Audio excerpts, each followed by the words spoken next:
कांगड़ा में नशे ने ले ली 2 युवकों की जान। दोस्त ने खोला राज, बोला इंजेक्शन से लिया था चट्टा। मां ने बताया फोन कॉल आने पर घर से निकला था बेटा, उसके बाद खंडरनुमा शेड में बरामद हुई थी लाश।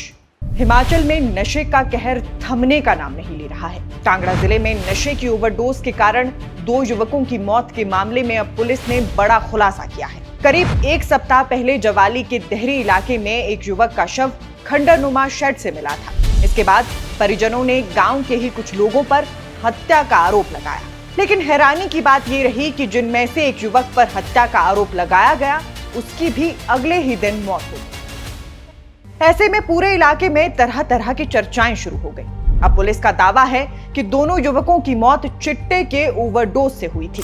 पुलिस ने इस मामले में 2 लोगों को गिरफ्तार भी किया है, लेकिन आखिर 7 जुलाई से लेकर आज तक इस पूरे मामले में क्या क्या हुआ, आइए आपको पूरी कहानी शुरुआत से बताते हैं। दरअसल ये पूरा मामला कांगड़ा जिले के जवाली उपमंडल की पनालत पंचायत से जुड़ा हुआ है। 7 जुलाई को जरोट गांव का रहने वाला 25 वर्षीय साहिल मिन्हास अपने घर पर था। तभी उसके मोबाइल पर किसी का कॉल आया। घर वालों के मुताबिक साहिल ने कहा कि वो थोड़ी देर में वापस आ जाएगा और बाइक लेकर घर से निकल गया। लेकिन शाम हो गई, रात हो गई और साहिल वापस नहीं लौटा। घर वालों ने कई बार फोन किया, लेकिन किसी कॉल का जवाब नहीं मिला। अगले दिन तक उसका मोबाइल भी बंद हो चुका था। परिवार की चिंता बढ़ने लगी। रिश्तेदारों से पूछा गया, दोस्तों से संपर्क किया गया, आसपास के इलाकों में तलाश शुरू हुई, लेकिन साहिल का कहीं कोई पता नहीं चला। तलाश के दौरान साहिल के भाई को देहरी पुल के पास उसकी मोटरसाइकिल लावारिस हालत में खड़ी मिली। बाइक तो मिल गई, लेकिन साहिल नहीं मिला। इसके बाद परिवार ने 8 जुलाई को जवाली पुलिस थाना में उसकी गुमशुदगी की रिपोर्ट दर्ज करवा दी। इसके बाद पुलिस भी जांच में जुट गई, जबकि परिवार और गांव के लोग अपने स्तर पर लगातार उसकी तलाश करते रहे। फिर आया 10 जुलाई का दिन। साहिल के पिता कुछ ग्रामीणों के साथ पौंग बांध की जमीन पर बने पुराने खंडरों में तलाश कर रहे थे। तभी एक खंडरनुमा शेड के अंदर उन्हें साहिल का शव पड़ा मिला। कुछ ही मिनटों में पुलिस मौके पर पहुंची। फॉरेंसिक टीम को बुलाया गया, घटनास्थल को घेर लिया गया और हर एंगल से जांच शुरू कर दी गई। लेकिन इसी के साथ इस मामले ने एक नया मोड़ ले लिया। साहिल के परिजनों ने गांव के ही रहने वाले सुनील कुमार उर्फ नोखा और उसके कुछ रिश्तेदारों पर हत्या का आरोप लगा दिया। परिवार का कहना था कि साहिल की जान इन्हीं लोगों ने ली है। अब पूरे इलाके में यही चर्चा होने लगी कि आखिर साहिल की हत्या किसने की और क्यों की। उसी दिन एक ऐसी घटना हुई जिसने इस पूरे मामले को और भी उलझा दिया। जिस सुनील उर्फ नोखा पर साहिल की हत्या का आरोप लगाया जा रहा था, वो खुद अपने घर के पास जंगल में गंभीर हालत में मिला। स्थानीय लोगों के मुताबिक वो पहले जोर जोर से चिल्ला रहा था और फिर बेसुध हो गया। परिजन उसे चारपाई पर डालकर सड़क तक लेकर आए ताकि अस्पताल पहुंचाया जा सके, लेकिन उस समय माहौल बेहद तनावपूर्ण था। साहिल की मौत से गुस्साए कुछ लोग और उसके परिजन सुनील को अस्पताल ले जाने का विरोध करने लगे। मामला इतना बढ़ गया कि पुलिस को मौके पर पहुंचकर लोगों को समझाना पड़ा। इसके बाद सुनील को जवाली अस्पताल ले जाया गया, जहां से उसे टांडा मेडिकल कॉलेज रेफर कर दिया गया। लेकिन अगले ही दिन इलाज के दौरान उसकी भी मौत हो गई।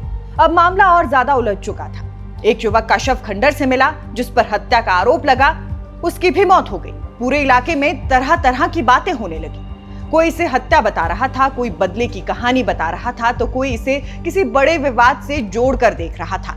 लेकिन पुलिस लगातार यही कह रही थी कि जल्दबाजी में किसी नतीजे पर नहीं पहुंचा जा सकता। पोस्टमार्टम, फोरेंसिक रिपोर्ट और वैज्ञानिक जांच के बाद ही तस्वीर साफ होगी। इसी बीच पुलिस ने इस पूरे मामले की जांच तेज कर दी। सबसे पहले उन सीसीटीवी कैमरों की फुटेज खंगाली गई जो उस इलाके में लगे हुए थे। यहीं से पुलिस के हाथ एक ऐसा सुराग लगा जिसने पूरी जांच की दिशा बदल दी। सीसीटीवी फुटेज में साहिल मिन्हास अपनी बाइक पर गांव के ही एक युवक साहिल कुमार के साथ जाता हुआ दिखाई दिया। अब पुलिस सीधे साहिल कुमार तक पहुंची। शुरुआत में पूछताछ हुई, फिर उससे सख्ती से सवाल किए गए और पुलिस का दावा है कि यहीं से इस पूरे मामले की असली कहानी सामने आने लगी। पुलिस के मुताबिक पूछताछ के दौरान साहिल कुमार ने बताया कि जिस दिन साहिल मिन्हास घर से निकला था, उस दिन वो उसे लेकर देहरी में बने उसी खंडरनुमा शेड में गया था, जहां बाद में उसका शव बरामद हुआ। पुलिस का कहना है कि उस समय वहां पहले से सुनील कुमार उर्फ नोखा और राकेश कुमार भी मौजूद थे, यानी उस खंडर में कुल 4 युवक मौजूद थे। जांच में सामने आया कि सुनील कुमार अपने साथ चिट्टा लेकर आया था। इसके बाद वहीं बैठकर नशा किया गया। पुलिस का दावा है कि साहिल मिन्हास की सहमति से उसे सिरिंज के जरिए चिट्टे का इंजेक्शन लगाया गया। इसके बाद साहिल कुमार और सुनील कुमार ने भी चिट्टे का इंजेक्शन लिया, लेकिन कुछ ही देर बाद मामला बिगड़ गया। पुलिस के मुताबिक नशे का असर इतना ज्यादा हो गया कि साहिल मिन्हास और सुनील कुमार दोनों की हालत लगातार खराब होने लगी। अब यहाँ सबसे बड़ा सवाल खड़ा होता है, अगर उनके साथ मौजूद दो युवकों ने देखा कि उनके दोस्त की हालत बिगड़ रही है तो उन्होंने एम्बुलेंस को फोन क्यों नहीं किया, परिवार को सूचना क्यों नहीं दी, पुलिस को खबर क्यों नहीं की। पुलिस का आरोप है कि मदद करने की बजाय साहिल कुमार और राकेश कुमार दोनों युवकों को उसी हालत में छोड़कर वहां से चले गए। यही इस पूरे मामले का सबसे दर्दनाक पहलू भी है। अगर समय रहते दोनों को अस्पताल पहुंचा दिया जाता तो शायद आज तस्वीर कुछ और होती, लेकिन ऐसा नहीं हुआ। इसके बाद साहिल मिन्हास की मौत उसी खंडरनुमा शेड में हो गई। वहीं सुनील कुमार किसी तरह वहां से बाहर निकला और जंगल की तरफ पहुंच गया। बाद में वो वहीं बेसुध हालत में मिला। अस्पताल ले जाने के बाद भी उसकी जान नहीं बचाई जा सकी। उधर पुलिस ने पूरे घटनाक्रम की पुष्टि के लिए सिर्फ एक बयान पर भरोसा नहीं किया। जांच के दौरान घटनास्थल से सिरिंज बरामद की गई, मोबाइल फोन भी कब्जे में लिया गया, कॉल डिटेल रिकॉर्ड खंगाले जा रहे हैं, सभी संबंधित लोगों के ब्लड सैंपल लिए गए हैं और अब पुलिस का कहना है कि वैज्ञानिक साक्ष्यों के आधार पर मामले की हर कड़ी की जांच की जा रही है।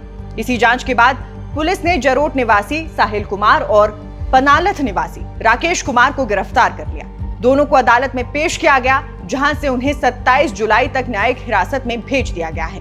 हालांकि जांच अभी भी जारी है और पुलिस ये भी पता लगाने की कोशिश कर रही है कि आखिर इस मामले में इस्तेमाल किया गया चिट्टा कहां से आया और इसके पीछे सप्लाई करने वाला कौन था। क्योंकि अगर पुलिस सिर्फ वहां मौजूद 4 युवकों तक ही सीमित रह जाती तो शायद इस कहानी का सबसे बड़ा हिस्सा अभी भी सामने आना बाकी रहेगा।